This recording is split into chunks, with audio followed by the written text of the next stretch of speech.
En muchas culturas es común comparar la vida con un camino, una senda o un viaje. Todos cuantos emprendimos alguna vez un largo viaje, entendemos la validez de tal comparación, pues nos ayuda a ver la vida con propósito y dirección, a sentir que progresamos y que estamos llegando, no a cualquier parte, sino a un destino específico que deseamos alcanzar. Pero aun cuando no estemos muy seguros de a dónde nos llevará la vida, verla como un viaje puede ayudarnos. Hay días en que vamos por el camino de la vida a favor del viento, bajo cielos despejados y por senderos bien pavimentados y delineados. Otras veces vamos contra el viento, en la oscuridad y por una senda llena de baches, desvíos y obstáculos. El camino de la vida nunca es completamente fácil de transitar. Durante esos tramos difíciles, a veces nos descorazonamos, especialmente al mirar a otras personas cuya senda parece ser más llana. Oímos historias de quienes alcanzan magníficos logros y nos preguntamos cómo es que les resultó tan fácil. Pero lo cierto es que no existen líneas rápidas ni atajos hacia la felicidad y la paz. En todos los casos hallamos pesares y contratiempos antes de alcanzar las cimas de la satisfacción y los logros. Toda autobiografía, escrita o no escrita, tiene sus giros en la trama antes de llegar al final de la felicidad perdurable. Así que, en vez de comparar nuestro camino al de otras personas, quizás sea más productivo también ver a los demás como viajeros, por lo que resulta ser casi el mismo sendero. Después de todo, nadie llega demasiado lejos sin ayuda. Por cierto que no venimos aquí a competir con los demás, sino a compartir la senda, extendiendo una mano cuando el camino se hace difícil y disfrutar juntos los tramos agradables. Ya sea que vivamos muchos o pocos años, el camino de la vida es largo, así que es mejor andar por él juntos. Al así hacerlo, veremos que nuestras experiencias al elevarnos, animarnos y apoyarnos mutuamente a lo largo del trayecto engalanarán todo cuanto hallemos al llegar a nuestro destino. En una ocasión, dos amigos iban caminando por la calle cuando se encontraron con un vecino que estaba en el frente de su casa. Uno de los jóvenes le preguntó cómo estaba, pero el hombre no respondió ni le prestó la más mínima atención. «Parece que está de mal humor hoy, ¿no?», comentó el otro joven. «Él siempre está así», respondió su amigo. «Entonces, ¿por qué lo saludas?». «¿Por qué no?», contestó. «No le dejaré a él determinar cómo yo voy a actuar». Casi todos estaríamos de acuerdo con que es descortés pasar por alto o ignorar a alguien, aún en un mundo que parece ser cada vez más incivilizado. Reconocemos que la conducta irrespetuosa, aunque común, es errónea. Aún así, cuando una persona nos trata mal, es posible que pensemos que debemos actuar del mismo modo con ella, o que lo mejor es darnos por vencidos con alguien que sigue cometiendo errores. En otras palabras, dejamos que alguien más determine cómo vamos a actuar. En vez de controlar nuestras acciones, sobrereaccionamos ante las de los demás. Quienes reaccionan son, en cierto sentido, prisioneros del mundo que les rodea, permitiendo que las decisiones ajenas determinen si ellos mismos van a ser groseros o corteses, si se van a enfadar o van a estar de buen humor, si van a ser críticos o compasivos. Como resultado, tienden a ser infelices. Por otro lado, las personas que actúan por sí mismas ya habrán decidido de antemano cómo se comportarán ante cada situación. El control de sus actitudes y acciones nace en su interior, tal como debe ser, y están resueltos a no permitir que el mal proceder de alguien más les cambie a ellos. Claro que esa resolución es puesta a prueba a menudo. No siempre es fácil actuar en vez de sobrereaccionar, pero ¿No es esa la gran tarea de la vida? ¿Aprender a ejercer autocontrol? ¿A ser buenos y serviciales ante cualquier dificultad? Felices son quienes luchan por reemplazar la impulsividad con paciencia y perspectiva. Felices son aquellos que en vez de sobrereaccionar, deciden actuar. Este mundo es ferozmente competitivo, o hasta podría decirse que es despiadado. El anhelo del éxito y de avanzar lleva a muchos a ser agresivos y dominantes, y así, a menudo y de cierto modo, logran el éxito. Pero hay una manera diferente y hasta mejor de vivir y de alcanzar logros: ser humildes. Claro que la humildad no es una virtud nueva, pero está recibiendo atención renovada increíblemente en el mundo de las grandes empresas.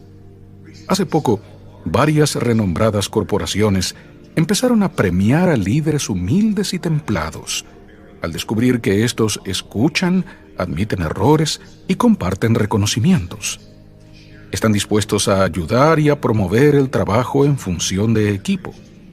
No se ven a sí mismos como monarcas que dan órdenes, sino como colegas en una causa digna. También ven en ellos tanto virtudes como defectos, y genuinamente reconocen que el dirigir y servir a otras personas no son esfuerzos mutuamente exclusivos. Uno puede ser visionario y perseverante con la mente de un líder y al mismo tiempo humilde y dócil con el corazón de un verdadero siervo.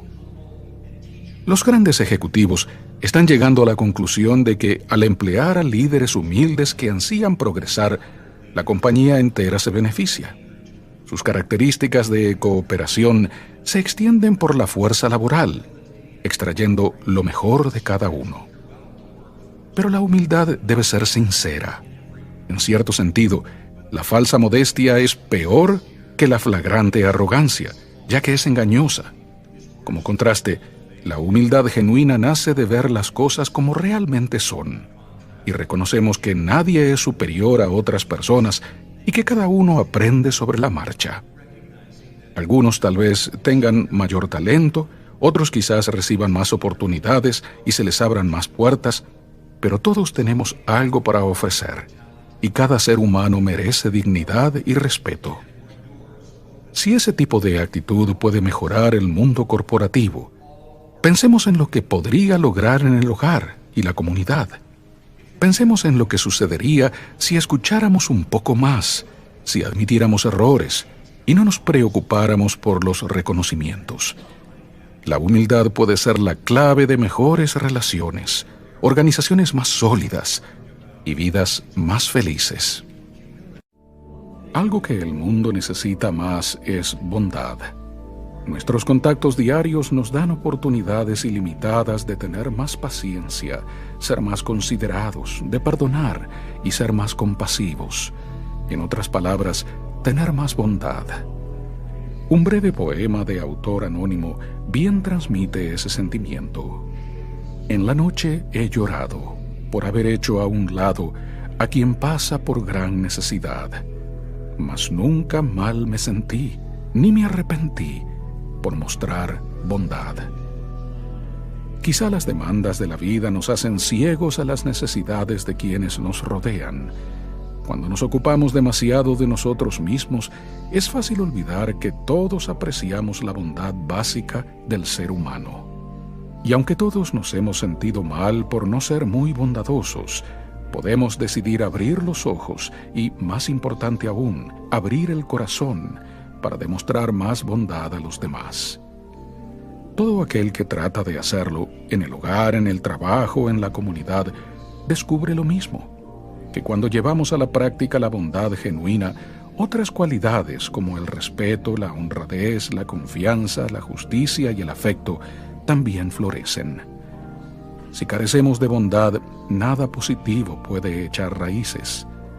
Podemos tener puntos de vista diferentes, tal vez no estemos de acuerdo en muchas cosas, o quizá tengamos personalidades e intereses distintos, pero todos necesitamos bondad. Un conocido autor norteamericano dijo que todos llevamos en nuestro interior el poder de incrementar la suma total de la felicidad del mundo si expresamos unas pocas palabras de agradecimiento a alguien que se siente solo o desconsolado. Tal vez olvidemos mañana, añadió, las palabras que digamos hoy, pero quien las recibe las atesorará por siempre. Jamás olvidamos la bondad en palabras o en hechos, y jamás nos arrepentimos por mostrar bondad. Vivimos en una época en la que tenemos acceso a más conocimiento que nunca antes. Oprimiendo una tecla o tocando una pantalla, podemos aprender sobre cualquier tema. A nuestro alrededor hay millones de artículos, videos y las últimas noticias del mundo. ¿Será que esta explosión de información nos llena la mente y nos hace más sabios que en cualquier otra época pasada? La simple acumulación de información no siempre lleva a una conducta más sabia. Todos conocemos personas brillantes que toman decisiones erróneas por carecer de sabiduría. Siempre ha habido tiranos que saben cómo pelear guerras, pero no cómo evitarlas. Una maestra de escuela dijo que podía entrenar a sus alumnos para que tuvieran un resultado perfecto en una prueba de datos concretos, pero que no tendría éxito hasta poder enseñarles a usar esos datos para servir a los demás y hacer de éste un mundo mejor. Para ser útil, el conocimiento debe llevarnos a vivir una vida más productiva. Antiguamente, el rey Salomón pidió a Dios sabiduría, dando más valor a ella que a las riquezas, la fama y la misma salud. Pero no se necesitan riquezas ni un alto estatus social para ser sabio. Los dilemas de la vida diaria bastan para enseñarnos sabiduría si los encaramos con humildad, compasión, integridad y cometido hacia las normas más elevadas. Por ejemplo, una lección que aprendemos es que aunque resulta magnífico conocer detalles, a veces es mejor guardárnoslos y dejar que otros brillen.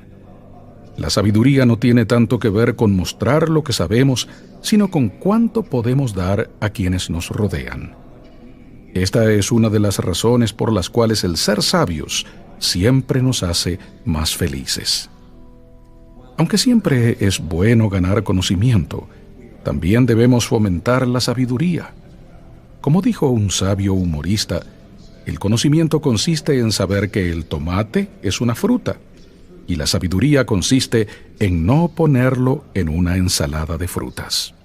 No basta con estar ocupados, escribió Henry David Thoreau.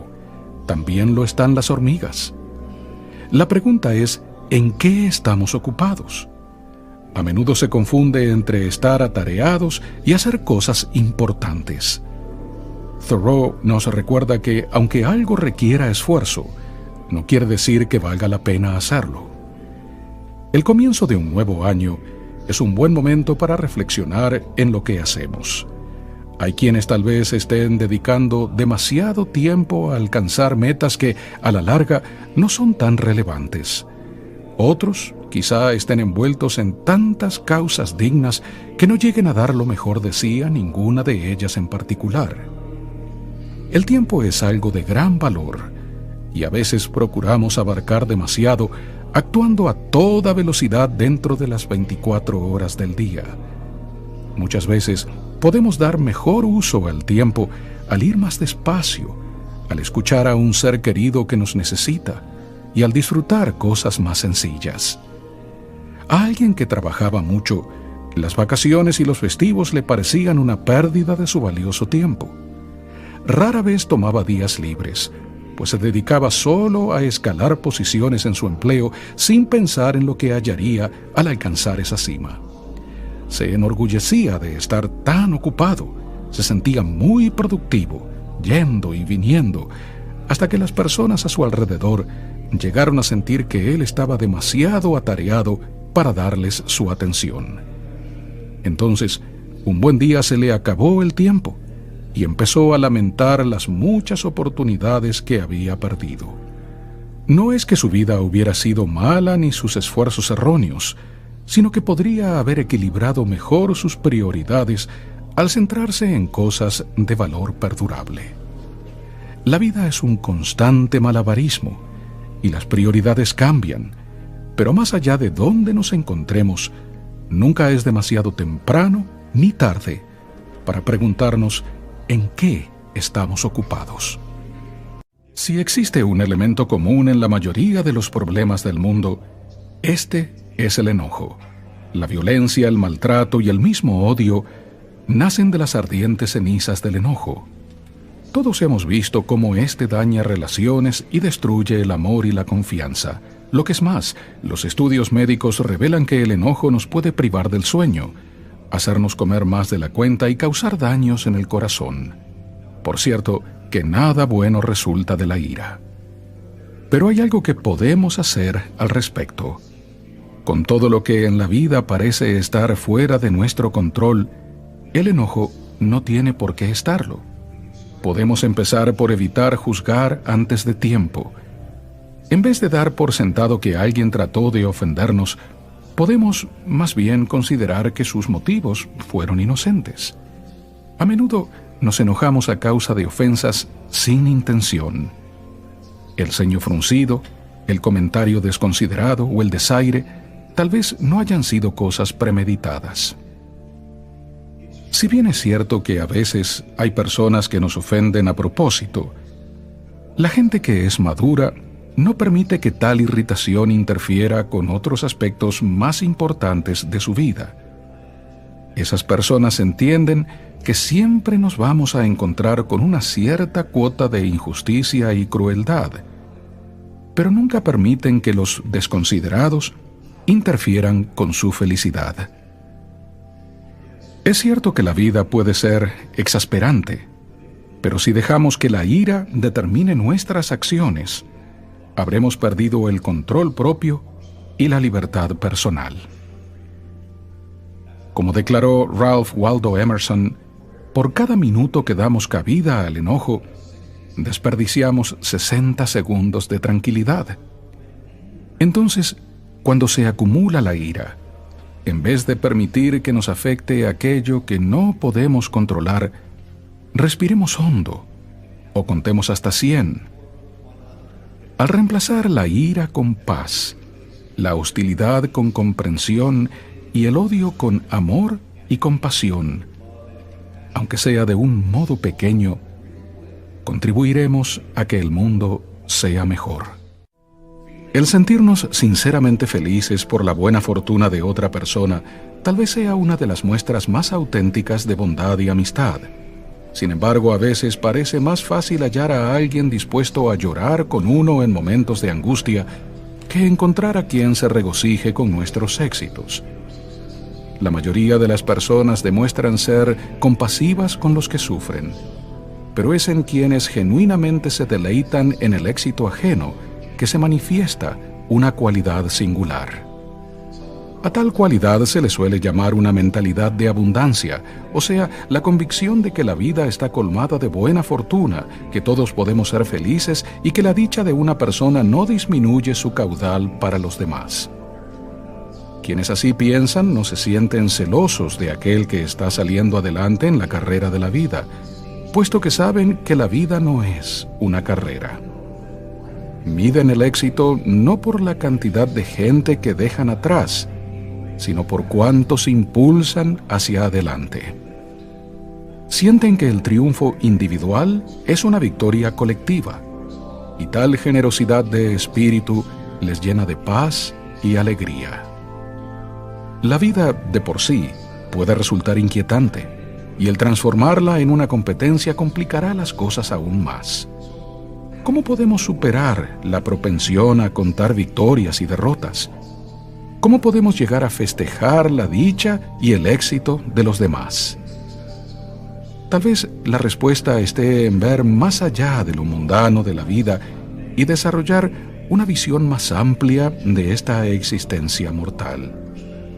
Esto quizá nos ayude a ver que no somos víctimas, que nuestros buenos esfuerzos generalmente dan dividendos positivos y que las cosas de mayor importancia, como el amor, la paz y la verdadera dicha, son realmente perpetuas.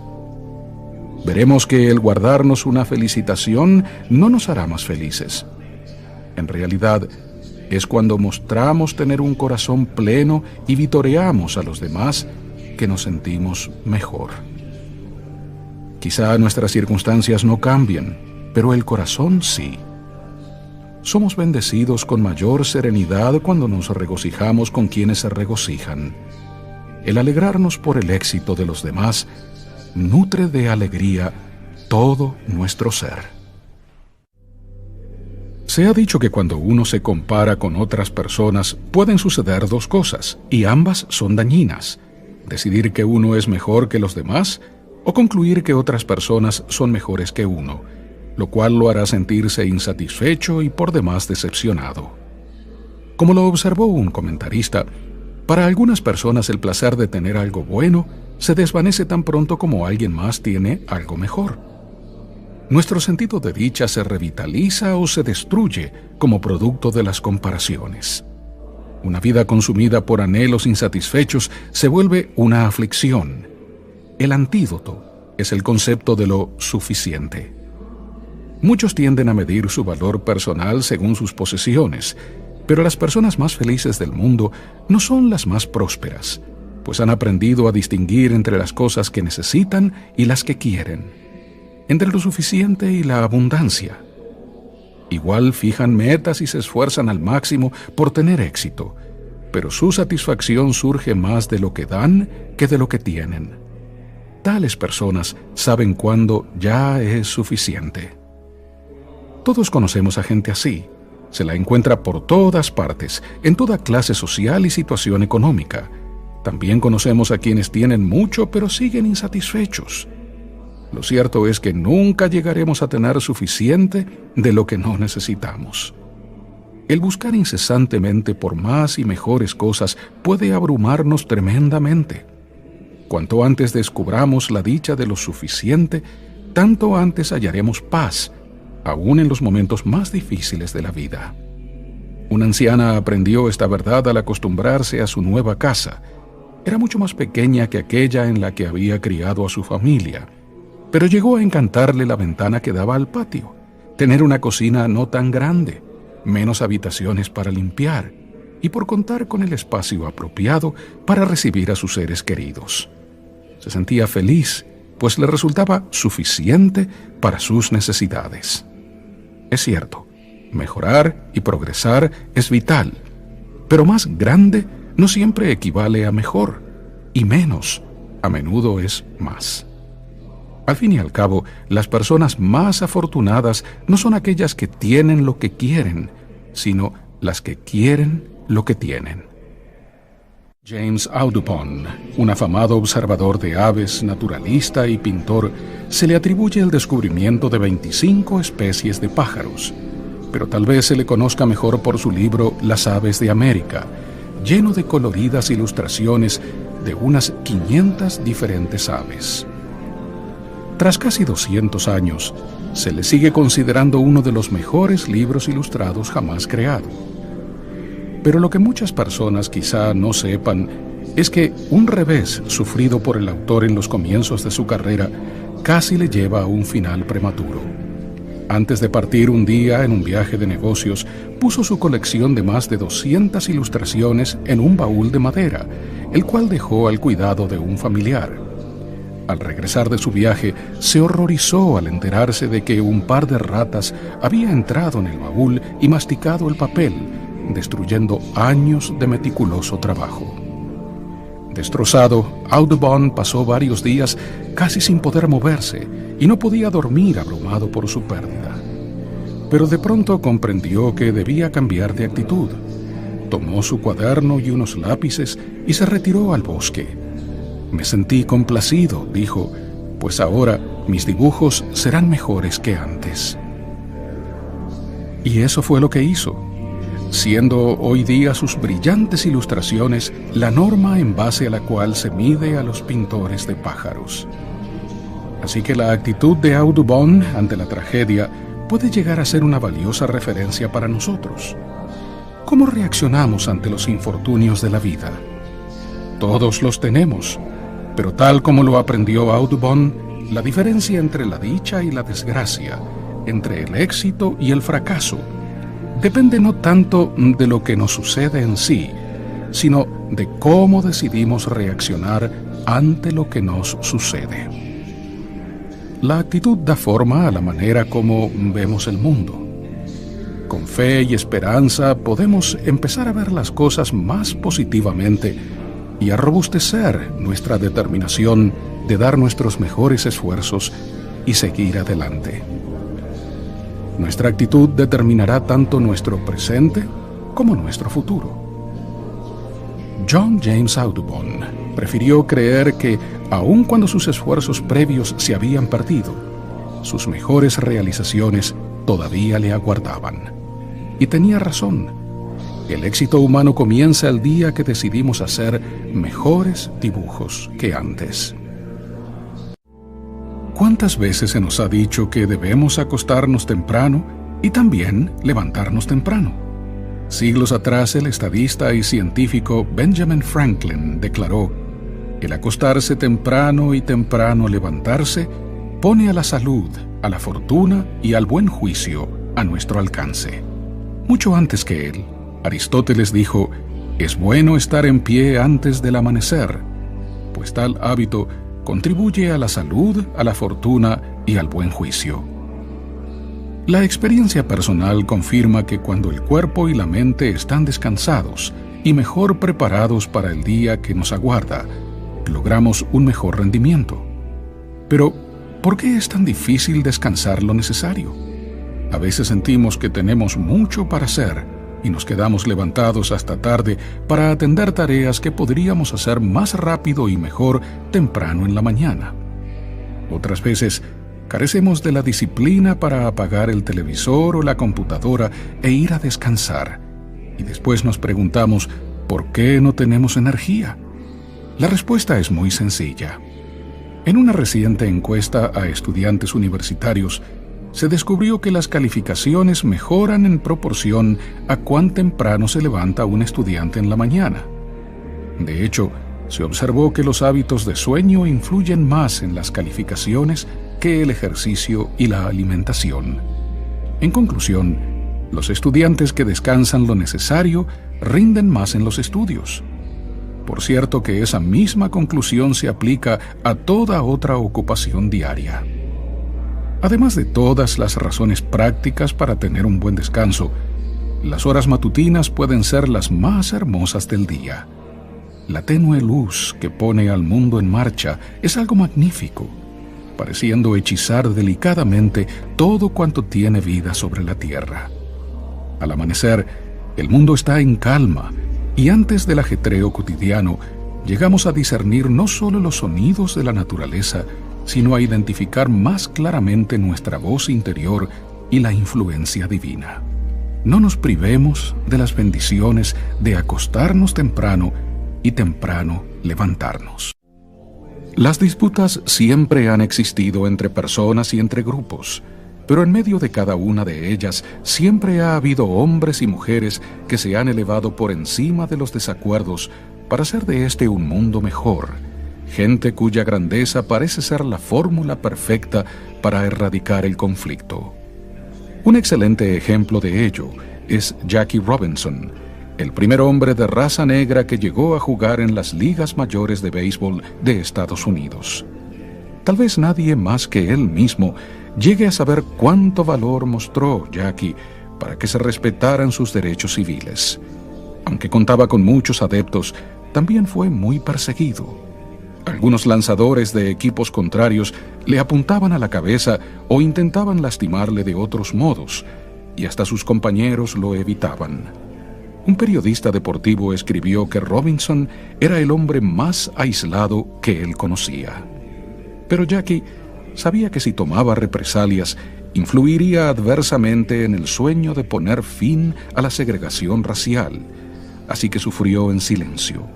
Sus dotes deportivas captaron la atención de la afición, pero su fortaleza moral captó la de otro hombre que creía en el pacifismo, el doctor Martin Luther King Jr. King dijo de Robinson: Hizo frente a la humillación y la soledad que nace de ser un peregrino en los solitarios senderos que llevan a la amplia carretera de la libertad. Él anduvo solo antes de las marchas populares y fue un precursor antes de la conquista. Por esa razón es que lo honramos. Por cierto que fue el hombre perfecto para la causa. Hoy día, Robinson es homenajeado por todos los clubes de las ligas mayores, y todos los años en una cierta fecha, jugadores, entrenadores y jueces lucen el número de su uniforme en reconocimiento de sus contribuciones, no solo al deporte, sino a la causa de la libertad. En la lápida de Jackie Robinson se lee: una vida no es importante a no ser por la forma como influye en la de otras personas. Así es como el mundo cambia, una vida a la vez, y esa es una contribución que todos podemos hacer. Para muchos, la palabra pionero trae imágenes de carretas, bueyes y hombres y mujeres esperanzados en alcanzar su destino en el oeste norteamericano. Tal vez nos recuerde de alguien que realiza grandes descubrimientos. En realidad, un pionero puede ser cualquier persona que avanza con arrojo hacia lo desconocido. ¿No nos describe eso a todos en nuestra jornada por la vida? El reflexionar en las lecciones aprendidas por los pioneros que cruzaron planicies y montañas hace casi 2 siglos nos ayuda en nuestro propio viaje. Una mujer describió así lo que le tocó vivir como una pionera de 17 años. Nuestro viaje se vio colmado de experiencias agradables y desagradables. Cuando el sol brillaba y los caminos eran buenos, sentíamos que pronto alcanzaríamos nuestro destino. Pero cuando azotaban las tormentas y el terreno era tan escabroso que no podíamos avanzar, esa era otra historia. A nosotros no nos toca surcar llanuras y montañas, pero sí transitar por momentos buenos y malos, por días de sol y de lluvia. A veces todo parece ser perfecto y el futuro nos resulta promisorio, pero en ocasiones no sabemos de dónde sacar fuerzas para continuar. Nadie sabe qué le depara el futuro, pero por encima de cuán difícil y agobiante sea lo inmediato, al igual que los pioneros, podemos seguir nuestra marcha y hasta hallar algo de dicha en ella. Una niña pionera de 12 años de edad se refirió a su experiencia de este modo: las inclemencias hacían nuestro viaje agotador y tedioso, pero igual pasábamos buenos momentos. En las tardes, después de atar a los caballos, los hombres encendían fogatas, aclaraban y allanaban el terreno y nos poníamos a bailar. Había entre nosotros buenos músicos que tocaban el violín, la armónica y el acordeón, y nos encantaba sentarnos alrededor del fuego para oírlos y para cantar. Por cierto que el viaje es largo y a veces difícil, pero entre las penurias siempre encontramos momentos de gozo. Aunque tengamos que aclarar y allanar el terreno para ello, la dicha puede ser una parte diaria de nuestra jornada por la vida. El día de Año Nuevo de 1892, un barco de inmigrantes atracó en el puerto de Nueva York. Una adolescente irlandesa de nombre Annie Moore fue el primer inmigrante en registrarse en la flamante estación de entrada de la isla Ellis. Ella y sus 2 hermanos menores, Anthony y Philip, viajaron en tercera clase por 12 días en un barco a vapor para juntarse con sus padres, quienes habían llegado a Estados Unidos con anterioridad. En los siguientes 62 años, 12 millones de personas llegaron a este país a través de la isla Ellis, y se calcula que cerca del 40% de los estadounidenses pueden hoy trazar su línea ancestral hasta alguien que pasó por ese punto de acceso para iniciar una nueva vida. En la isla Ellis ya no se registra a nuevos inmigrantes, siendo hoy su principal edificio un museo. Los visitantes pueden buscar en millones de registros para averiguar sobre la historia de su familia. Pero la verdadera historia está detrás de los nombres, las fechas y los lugares, en el despliegue en sí de la vida de esas personas, los hechos que dieron curso a sus vidas, sus esperanzas y expectativas, sus dichas, sus pesares y su pura determinación. Al enterarnos de sus relatos, estamos mejor preparados para lanzarnos a una nueva era, ya que ellos magnifican la experiencia del diario vivir. En las historias como las de Annie Moore, nos vemos a nosotros mismos. El historiador David McCullough, un gran amigo del coro del tabernáculo, lo dijo de este modo: como pocas otras cosas lo hacen, la historia nos inspira y nos da la oportunidad de comprender cuán relativamente breve y valioso es nuestro tiempo en la tierra. Los relatos de quienes nos antecedieron, por más extraordinarios o sencillos que sean, forman el fundamento de nuestra existencia. Cualquier cosa que logremos hoy se basa en las tradiciones del pasado.